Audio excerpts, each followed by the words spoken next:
नमस्कार, मैं डॉक्टर सृष्टि गौतम संस्कृत कक्षा में आपका स्वागत करती हूँ। आज हम कक्षा 8 की वार्षिक परीक्षा सत्र 2022-23 संस्कृत विषय का प्रश्न पत्र यहाँ पे हल करेंगे। तो पहला 1 से लेकर 10 तक बहुविकल्पी प्रश्न हैं, सभी 1 नंबर के प्रश्न हैं। पहला प्रश्न देखिए, कार्यक्षेत्रे तो उत्तर हो जाएगा त्वरणीयम। दूसरा देखिए, शांति निकेतने भारतीय संस्कृते मानव प्रेमणा च महतीम शिक्षाम दत्तवान। तो किसने दी है शांति निकेतन में भारतीय संस्कृत में मानव प्रेरणा की शिक्षा? रविन्द्रनाथ ठाकुर ने। तीसरा देखिए, सज्जना इति पदस्थ संधि विच्छेदा। तो इस सज्जन का संधि विच्छेद होगा सत्यधन जनः। द्वंद्व समासस्य उदाहरणमस्ति। द्वंद्व समास का उदाहरण राम लक्ष्मणौ। पांचवा प्रश्न देखिए, हसिता इत्यस्मिन् पदे कः प्रत्ययः अस्ति। हसिता में कौन सा प्रत्यय है? तो इसमें कत प्रत्यय होगा। प्रश्न नंबर 6, शिकागो नगरे विश्व धर्म सम्मेलने भारतस्य प्रतिनिधि अभवत्। शिकागो नगर में विश्व धर्म सम्मेलन में भारत के प्रतिनिधि कौन थे? तो स्वामी विवेकानंद। डी इसका सही उत्तर है। प्रश्न नंबर 7, मेघदूतस्य कविः अस्ति। मेघदूत के कवि हैं ए महाकवि कालिदासः। प्रश्न नंबर 8, नर्मदा नद्या अपरम नाम अस्ति। नर्मदा नदी का दूसरा नाम? तो नर्मदा नदी का दूसरा नाम रेवा है। डी। प्रश्न नंबर 9, कामदगिरि इति स्थलम अस्ति। कामदगिरि जो है वो कहाँ है? तो चित्रकूट नगर में कामदगिरि पर्वत है। 10 देखिए, विद्वान पूजते। विद्वान पूजे जाते हैं, तो इसका उत्तर हो जाएगा डी सर्वत्र। प्रश्न नंबर 11 से 20 तक लघु उत्तरीय प्रश्न हैं, 3 अंक के सभी प्रश्न हैं। पहला प्रश्न, स्व पाठ्य पुस्तकात एकम श्लोकम लिखत। अपने पाठ्य पुस्तक से एक श्लोक लिखना है। मैंने यहाँ पे एक श्लोक लिख दिया है जो कि ज़्यादातर छात्रों ने लिखा होगा। विना वेदम विना गीताम विना रामायणीम कथाम विना कविम कालिदासम भारतम भारतम नहीं। ऐसे ही आपने पाठ्य पुस्तक से कोई भी श्लोक लिख दिया होगा तो आपके को पूर्ण अंक मिल जाएंगे। प्रश्न नंबर 12, निम्नलिखित संख्याम संस्कृत शब्देषु लिखित। निम्नलिखित संख्या को संस्कृत शब्द में लिखना है। 28 इसको कहते हैं अष्टविंशति। 36 को कहते हैं सप्तत्रिंशत्। 42 तो द्विचत्वारिंशत्। प्रश्न नंबर 13 देखिए, प्रसन्नो भूत्वा यक्षा किमकरोत्। प्रसन्न होकर यक्ष ने क्या किया? प्रसन्नो भूत्वा यक्षा, अब किम की जगह लिख देंगे सर्वेभ्यः जीवनम दत्तवान। सभी लोगों को जीवन दे दिया। प्रश्न नंबर 14, चंद्रशेखरेण केन नामना संगठनम कृतम। चंद्रशेखर के द्वारा किस नाम का संगठन बनाया गया? तो उत्तर देखिए, यहाँ पे केन की जगह पे क्या लिखेंगे? चंद्रशेखरेण हिंदुस्तान सोशलिस्ट रिपब्लिकन आर्मी नामना संगठनम कृतम। तो चंद्रशेखर के द्वारा हिंदुस्तान सोशलिस्ट रिपब्लिक आर्मी नाम का संगठन किया गया। प्रश्न नंबर 15 देखिए, न्यायात पथा पदमपि के न विचलंती। न्याय के पथ पर चलने से कौन विचलित नहीं होते हैं? तो के यहाँ पे प्रश्नवाचक है, यहीं पर बस हम उत्तर लिख देंगे और संपूर्ण उत्तर बन जाएगा हमारा। न्यायात पथा पदमपि धीरा न विचलंती। न्याय के पथ पर चलने से धीर लोग विचलित नहीं होते हैं। नंबर 16 देखिए, कालिदासस्य द्वय महाकाव्यस्य नाम लिखत। कालिदास के 2 महाकाव्यों के नाम लिखना है। कालिदासस्य द्वय महाकाव्यस्य नाम डैश कुमार संभवम रघुवंशम चेति स्तः। कालिदास के 2 महाकाव्य हैं, कुमार संभवम और रघुवंशम। प्रश्न नंबर 17, पंच शाखा नाम नामानि लिखता। 5 सब्जियों के नाम लिखिए। पंच शाखा नाम नामानि डैश करके लिखेंगे आलूकम आलू, पलांडु कुष्मांडम, सिम्बाम, मूलिकाम, करकटी आदि संति। इनमें से कोई भी 5 अथवा इसके अलावा भी अगर किसी सब्जियों के नाम आप लिखे हैं तो आपको पूरे 3 अंक मिल जाएंगे। प्रश्न नंबर 18, भवनानाम गवाक्षेषु किम विद्यते। भवनों के गवाक्ष यानी खिड़कियों में क्या विद्यमान है, क्या बना हुआ है? तो भवनानाम गवाक्षेषु अपि प्रस्तर पट्टिकासु सूक्ष्मम शिल्प कार्यम विद्यते।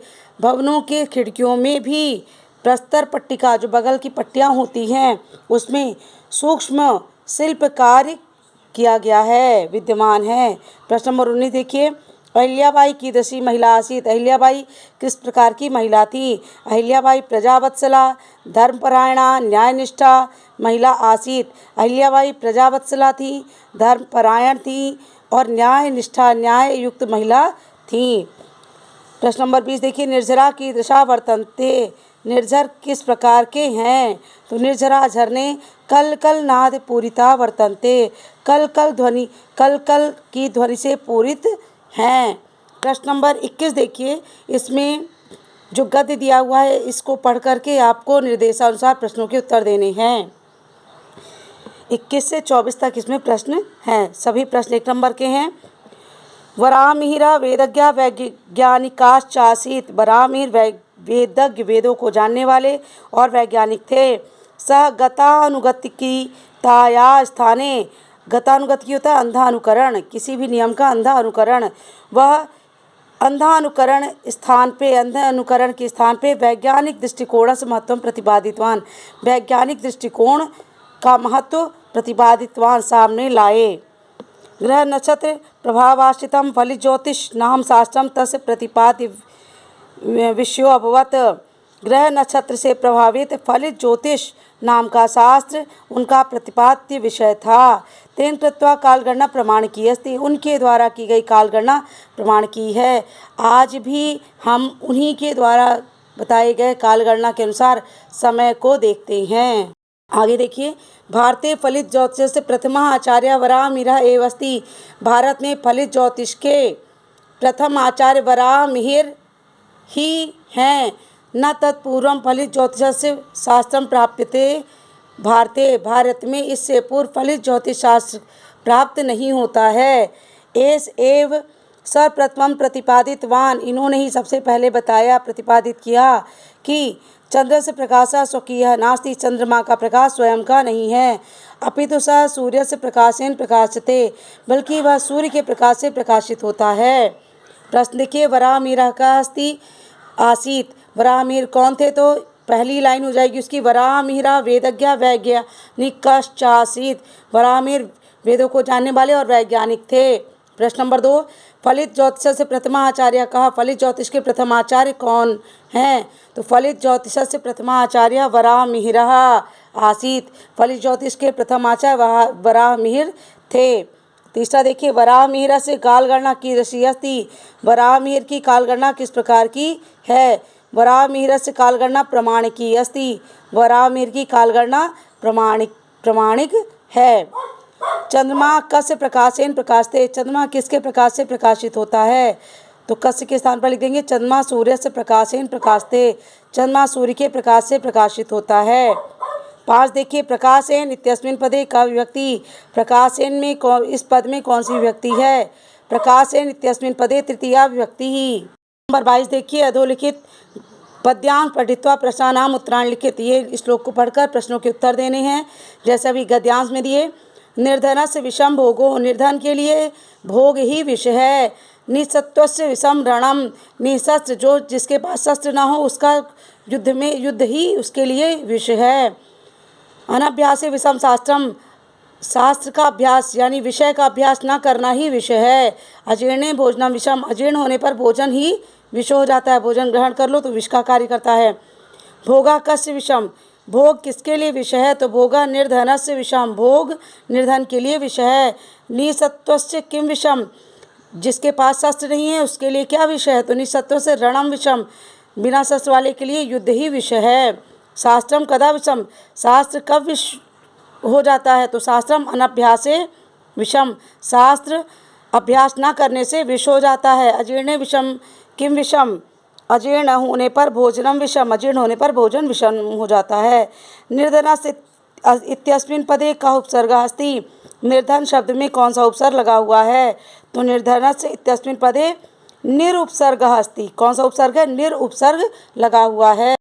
प्रश्न नंबर 23 देखिए, एक पत्र है, प्रदत्त शब्द ही पत्रम पूर्यात्, ये दिए हुए शब्दों से इस पत्र को भरना है। 5 अंक का है। पूज्य पिताजी सागर से दिनांक 21/3/2022 को लिखा गया है। अहम अत्र कुशलम अस्मि, मैं यहाँ पर अच्छे से हूँ, सकुशल हूँ। अद्य भवतः पत्रम प्राप्तम, आज आपका पत्र मिला, तो पहले स्थान पर क्या हो जाएगा? पत्र। भवतः स्वास्थ्यम कथम अस्ति, आपका स्वास्थ्य कैसा है? वार्षिक मूल्यांकनम मार्च मासे भविष्यति, वार्षिक मूल्यांकन यानी परीक्षा मार्च महीने में होगी। तो दूसरा क्या हो जाएगा, दूसरे स्थान पर मार्च मासे। अहम प्रतिदिनं प्रातः 5 उत्थाय अध्ययनं करोमि। मैं प्रतिदिन प्रातः 5 बजे उठ कर के अध्ययन करता हूँ। तो तीसरे नंबर पे क्या आ जाएगा, 5 परीक्षायाम अहम प्रथम श्रेण्याम भविष्यामि उत्तीर्ण इति विश्वासः अस्ति। परीक्षा में मैं प्रथम श्रेणी में उत्तीर्ण होऊंगा ऐसा विश्वास है। तो उत्तीर्ण चौथे नंबर पर उत्तीर्ण आ जाएगा। इति मातरम वंदे, माता की वंदना करता हूँ। तो मातरम 5वें नंबर पे आ जाएगा। भवता पुत्र आकाश, आपका पुत्र आकाश। इस प्रकार आपके 5 अंक बन जाएंगे। प्रश्न नंबर 24, पुस्तकम उद्यानम धेनु विद्यालय, इनमें से किसी एक पर निबंध लिखना है जो आपकी पुस्तक के पीछे लिखा हुआ है। जिन छात्रों ने जैसा तैयार किया होगा, निबंध चूँकि सब लोग अलग अलग लिखते हैं इसलिए मैंने यहाँ पे नहीं बताया है। निबंध लिखने का तरीका मैं नेक्स्ट वीडियो में आपको बता दूंगी। इसी प्रकार अच्छे वीडियो देखने के लिए, संस्कृत का ज्ञान प्राप्त करने के लिए मेरे चैनल को सब्सक्राइब करें, लाइक करें। धन्यवाद।